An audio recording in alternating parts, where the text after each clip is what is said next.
All right, folks, from the land of the midnight sun here in Yellowknife, Northwest Territories, all the way down to the southern climates of the good old US of A for my next guest. Friend of the show, Kurt Bachman of one of my all-time favorite bands, Believer, on the line. How are you doing, my good friend? Good, Dan. It's good to talk to you again. Really appreciate this. Yeah, no It's kidding. always fun. It's always Yeah. fun. You know it, man. Well, now listen. You got 205, which is sort of the second installment in a series of, I would imagine, 5 EPs of about 2 songs each. Am I right? Maybe.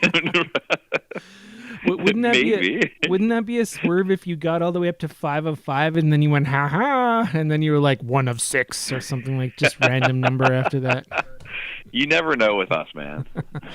Like anything's possible. Yeah, now, but I mean, you're well on your way here, and you've released again some very unique tracks that, from what I've heard, are it sounds like Believer, but it's a lot different than the first set. Now, is that by design? Are we gonna expect, thinking ahead to 3 of 5? Are we gonna expect something entirely different altogether again? You know what? It could be a trend. I don't want to give away too much for 3 of 5, but it could be a trend. And we definitely. I mean, the one thing I can say is that we've been having fun with this, and we kind of threw out all the rules, so to speak, and we thought about that, and that was kind of a conscious thing too. We thought about that a lot of what we should release first, because that was kind of the big thing, right? Like, okay, we're coming back after Transhuman. This is the first stuff people have heard, and so what should we put out? And normally, I think bands would have said, well, let's put something out that's pretty aggressive or heavy, or that recapitulates exactly or as close to what we put out the last time. And obviously we didn't do that. We consciously decided not to do that. Yeah. And it was amazing because I'm going to be completely transparent here. We had some contests set up that we were going to launch through Facebook, to get the most innovative ideas most innovative and creative ideas of why I hate the new Believer. And we were going to give away prizes and shirts and stuff like that. And so we put out 1 of 5 with tracks that were quite different and quite unique, even from Transhuman. And we didn't get that. It was pretty interesting because we released those and we just kept sitting there watching kind of the feedback, some of the reviews, and things, and people. It was just kind of all this love coming out, and we were like, wait a minute, where's all the hate? What is going on here? This is kind of putting a wrench into all of our little games we were going to play and contests that we wanted to put out there for why people hate the new Believer.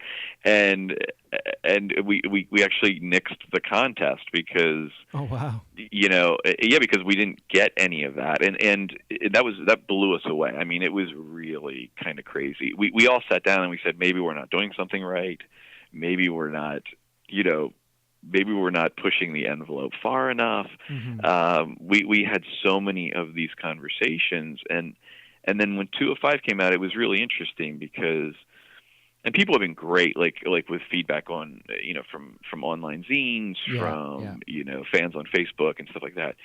It's really starting to become apparent that these are like Believer fans. Like, this is almost like what they expect. Yeah. There's not like this. It's almost like there's not an element of surprise anymore. It's almost like, oh yeah, okay, that's so different. Yeah, it makes sense. It's Believer, and which was cool. I mean, and I don't think we've ever really felt that this strongly before. Yeah, I mean, you do have that hardcore fan base, which they would almost be happy if you went back to the Extraction sound and were more of a pure thrash band. And I've noticed, over the years, you've sort of tried to answer those fans with why you've gone in the direction that you've gone in. But then I also think that you've got kind of a team A and a team B of albums, right? Because I mean, there was quite a distance between Dimensions and Gabriel. Right. So, and I think, Gabriel and Transhuman maybe were a little bit more progressive to a point, right? I mean, Right. so you've kind of got these two maybe groups of fans that you're dealing with from time to time whenever you release something new. Yeah, I think you're right, and it's funny because I think for Transhuman we got a little bit of that whole like, oh, they're selling out thing, which is really funny to us because like we could have, like, financially, we would have made way more money if we would have wrote Sanity Obscure too. Yeah, Easily, I wouldn't contest that. because oh yeah, and it was one of those things. So this was not a financial, like, business play to become more popular or anything like that. It had the exact opposite effect, but we knew that, and we knew that going into it. This wasn't about us being rock stars, right? This was about us, Mm-hmm. like, putting out the tunes that we really enjoy writing, that we push ourselves musically and creatively, and that's really what we wanted it to be about, this, at this point in our musical kind of For sure, careers. yeah. And so but we're not getting that anymore. I think people realize it's like, yeah, like, selling out would have been doing thrash albums. I mean, that would have been selling out from a personal point of view to me, but also from a financial point of view. Like, that's where we would have made money. We could Yeah. have done a lot with that, but it just wasn't about that, and so it is about having fun, Mm-hmm. and about pushing ourselves creatively and just really doing something unique and different. Yeah. And so yeah, so that's where we're at now. Well, now if Believer's not supporting you financially, then surely you have another profession that you're working on in the real world. And this is a question that I've never asked you before, Kurt. Yes, so it is out there, it is known. So I'm a cancer researcher. Oh wow. So I have I have a PhD in molecular medicine, Mm-hmm. and I am officially a cancer geneticist. Wow. So that's what I do. I work on many different types of cancer. Right now I'm focused on colorectal cancer, and looking for cures for that. And yeah, so that's my day job. So that was why there was this enormous hiatus between Dimensions Mm-hmm. and Gabriel, is because I went back to school. And Wow. so yeah, went back to school, did all of that type of stuff, and started my own lab, blah blah blah blah. Yeah, so that's my other passion, is science. And yeah, it's so when I said I'm calling from my office, I'm actually calling from my office. Well, there you go. my cancer research office. Yeah. Well, now I know there's a bit of formal training going back to your high school days. I mean, now and Yeah. maybe that would explain some of the more intellectual aspects of the music in Believer. But I mean, like, when it comes to writing, then, like, are you sitting down and literally, like, using software or some sort of writing tool to, like, actually pen it, or how does that work, Kurt? Yeah, no, so I don't, and it's interesting because I think most of the tabs that are out there, obviously they have companies that, like, tabulate everything. Most of the tabs that we've ever done ourselves have been done by Scott Laird, the violin player, because Mm-hmm. he's an actual professional musician with That's very right. Yeah. formal training and stuff. He's a music educator, and so he can do all of that. He writes everything out, and for us, it was always just kind of feel. I've always, for me, the technician part of it, in the past, I would say would have been around the complexity of the riff, right? Mm-hmm. Can I make this very difficult for me to play, and then I work at it and I learn it, and that was some of the focus. And you hear a lot of that on Sanity and some of the other records, but as as that progressed, it became more of, I think, the technician part of my brain and my writing and my playing is more now of what fits in the overall song. Mm-hmm. It's more about the songwriting and I mean, we talk a lot about dynamics. We talk a lot about, just the song structures in general, flow and things like that. So a lot of like the more, we still have a lot of odd timings in our songs, Yeah, but that's it's right. really interesting. It's the thing that's interesting now with some of our newer stuff is people are saying, well, they're not as proggy anymore. And it's interesting because I think we're more proggy now than we've ever been as far as time signatures and things like that. It's just that we've gotten to the point where people don't notice it. And there's bands that are amazing at it. Rush, Tool, some of these Yeah. bands that are just, they are proggy. They work a lot of odd times, but people don't feel it. And then there's bands that are way over the top and they want you to feel it. Watchtower and some of these really proggy, metal bands and stuff that want you to like not be able to move in a solid time frame for any longer than 2 seconds or something, right? Yeah. And which is awesome too. So we're kind of in that camp of, we want to be proggy, we want to write in odd times, we want to use different, tonal signatures and stuff like that, but we don't want people to notice them that much. Yeah. We want them to just feel like it's all part of the song.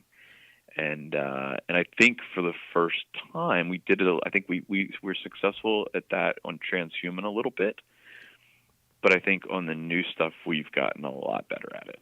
Yeah. Well, you mentioned Rush, and I know that's a chief influence of you yourself as a guitar player. So I mean, you can really hear that polyrhythmical stuff going on one of the new tracks, Perfect Day, in particular. Yeah.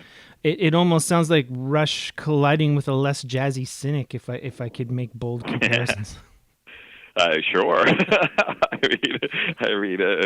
You can make those comparisons all day, but I mean, those are two just amazing bands, and yeah. So I think, I think one of the things that we've always tried to do through our career is we would let our influences come out.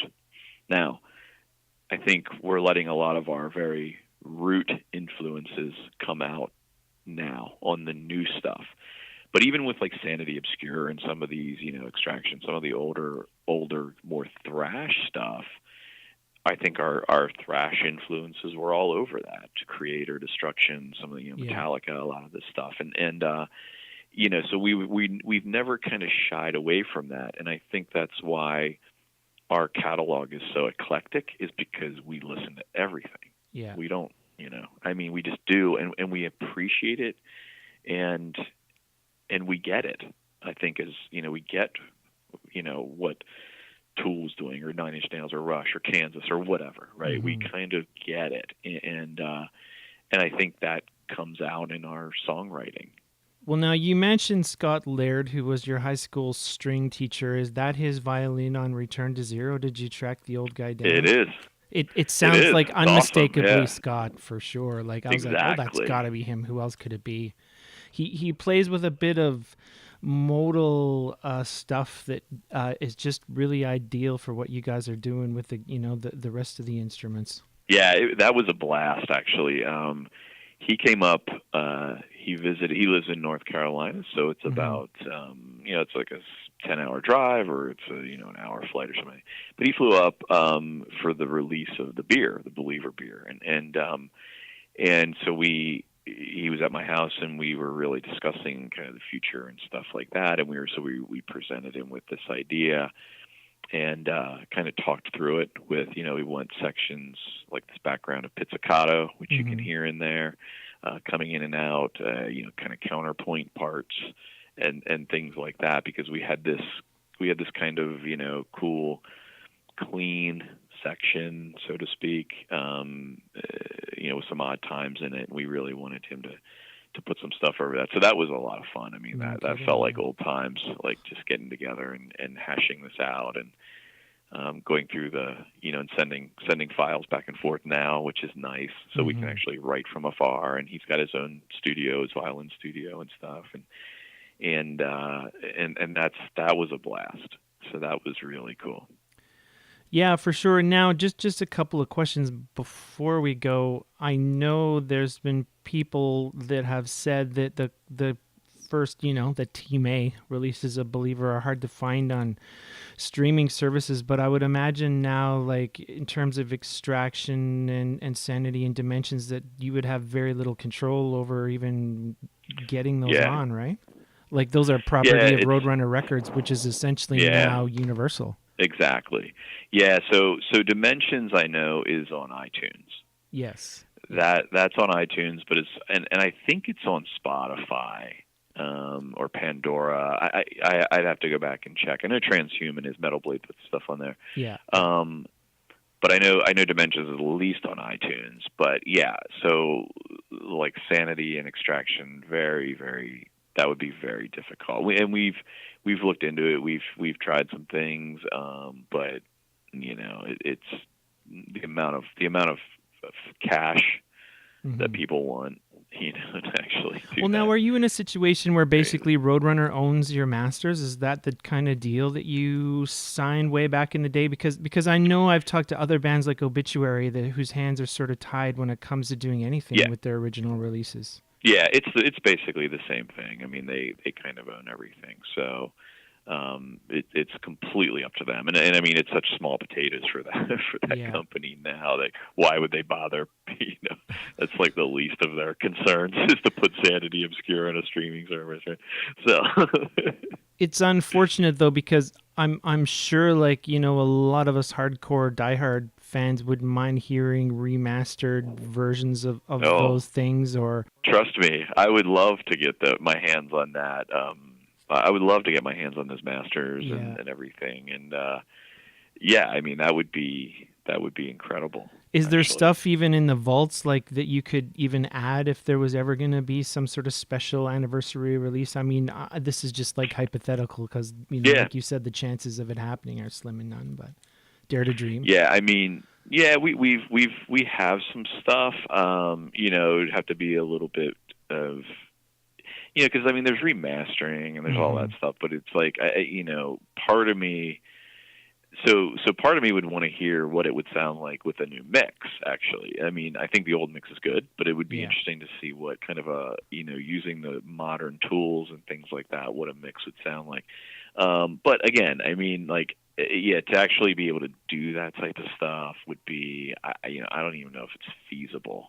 Again, we'd have to like work out some deal with those companies Yeah.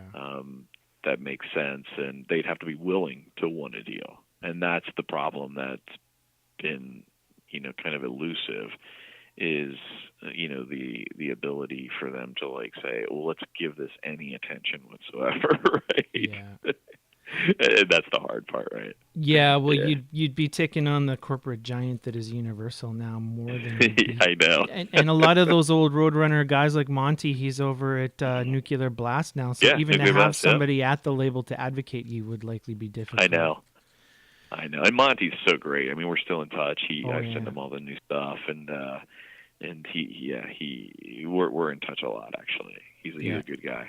Well, now you Yeah. mentioned that you had Gabriel and Transhuman come out on Metal Blade, but I mean in the case of these EPs, these are independently released. So I mean, what's the nature of your relationship with Metal Blade and Brian Slagle at the moment? I mean, did you Oh, it's great. consciously break from your contract? Was it just Yeah. single albums and so on and so forth? It was at least two. And we knew that we could, with the streaming services and everything that's out Hmm. there today that we could do it ourselves. However, when it came to like marketing budgets and a lot of that stuff, because we were kind of quote unquote returning from that long hiatus, and so we knew that it just made sense not to do that Hmm. ourselves or not to try to do it ourselves up front. And so, Metal Blade, I mean, the people of Metal Blade, Brian, everybody was just so awesome. I mean, we couldn't have asked for like a better working relationship and a better deal and everything. I mean, it was really cool. I mean, it showed, like, I mean, come on, like, you're talking about Brian Slagle. Who are we to Brian Slagle? We're nothing, right, compared to the other bands that they have. And Yeah. for him to basically kind of remember the history and, like, oh yeah, believe it, yeah, we'll put stuff out. You know, that's like, I mean, that speaks volumes about that man, is and his, like, dedication to this music business and the bands themselves. And you know, it's Definitely. pretty it's humbling. I mean, it's amazing, actually. Yeah, he's actually written a book about the history of I Metal know. Blade that's coming out the end of August. Yeah, I can't wait to read that. That's going to be awesome. But yeah, I mean, so, you know, and even with these releases, I mean, we still talk to people at Metal Blade, and they're like, yeah, here's some, you know, emails, and here's what you guys want to do. And Yeah. so, Well, that's and I good. think that we've been really blessed with that, as far as, like, the Roadrunner folks, Monty, kind of everybody from our past, the people at Metal Blade and stuff like that. Like, we even though we're not, like, directly working with one another, we're still, like, very friendly and good friends. Yeah. And we made, you know, friendly relationships. And you know, that's awesome. And Yeah, yeah, definitely. it's So cool. so now are you guys going to be able to get out on the road and play some of these songs? Are there any plans for any sort of tour? I know that was a question that came to light after the last interview that we did. Yeah, maybe.